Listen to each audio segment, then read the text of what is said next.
SBS 뉴스입니다. 통일부는 정부가 북한 주민의 추방 사실을 끝까지 극비에 붙이려 했다는 일부 매체 의혹 제기는 전혀 사실이 아니라고 부인했습니다. 통일부는 북한 주민 2명을 추방한 직후 언론에 관련 설명을 하기 위해 전날 브리핑 자료를 준비했다고 밝힌 바 있다고 설명했습니다. 통일부와 국정원 간 입장차에 대해선 북한 주민의 첫 추방 사례라는 점에서 실무적 차원의 문제였다는 점을 강조했습니다. 통일부는 그러면서 일부 언론에서 근거 없는 의혹을 제기해 정부 정책에 오해와 불신을 일으키는 것은 대단히 부적절한 것으로 정부는 이를 유감스럽게 생각한다고 밝혔습니다. 북한 주민에 대한 추방 계획은 지난 7일 한 매체가 국회에서 김육은 청와대 국가안보실 1차장의 휴대전화를 촬영했다고 밝히면서 처음 알려졌습니다. 조철수 북한 외무성 미국 국장이 현지 시간 8일 러시아 모스크바에서 열린 2019 모스크바 비확산 회의에서 우리는 미국에 많은 시간을 줬고 올해 연말까지 일종의 결과에 대한 답변을 기다리고 있다고 말했습니다. 조 국장은 그러면서 기회의 창이 매일 닫히고 있다고 주장했습니다.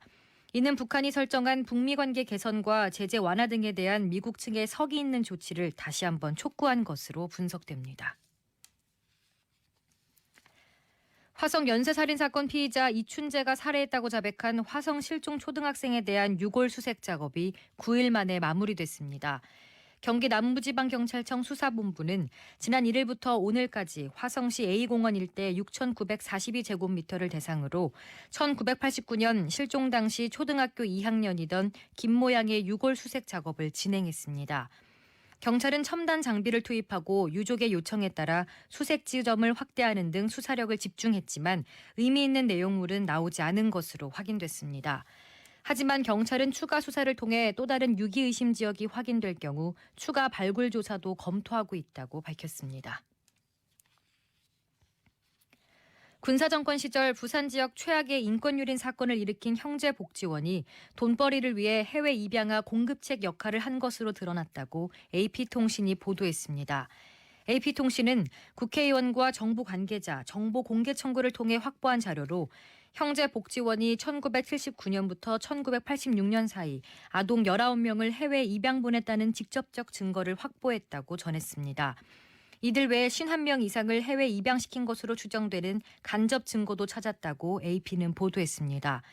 현재까지 진상조사에서 형제복지원이 아동 감금과 강제 노역 외에 해외 입양으로 돈벌이를 했다는 증언이 잇따랐지만 실태는 규명되지 않았습니다.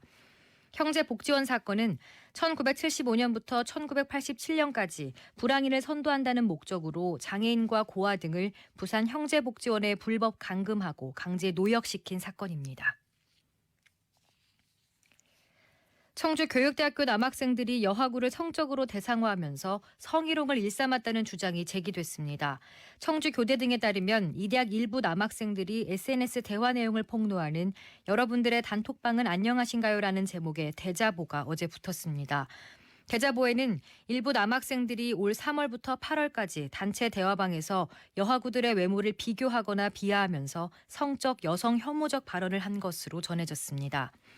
또 교생 실습 과정에서 만난 특정 초등학생을 사회 악등으로 표현하고 한창 맞을 때라는 등 입에 담기 어려운 말을 쏟아내며 조롱거리로 삼았습니다. 이에 대해 청주교대는 총학생회 등을 대상으로 내용 확인에 나설 계획입니다. 도널드 트럼프 미국 대통령은 현지 시간 8일 중국과의 단계적 관세 철회 합의 여부와 관련해 아무것도 합의하지 않았다고 밝혔습니다. 오늘 밤은 전국이 대체로 맑겠지만 강원 동해안과 경북 북부 동해안은 곳에 따라 비가 조금 내리겠습니다. 내일은 전국이 맑다가 차차 흐려져 오후에 서해안부터 비가 시작돼 밤에는 전국으로 확대되겠습니다. 예상되는 비의 양은 서울, 경기, 강원 영서, 충청도가 10에서 40mm, 강원 영동과 전라도, 경상도, 제주도는 5에서 20mm가 되겠습니다. 서울의 현재 기온은 12도입니다. 습도는 42%입니다. 주시은입니다. 뉴스를 마칩니다. SBS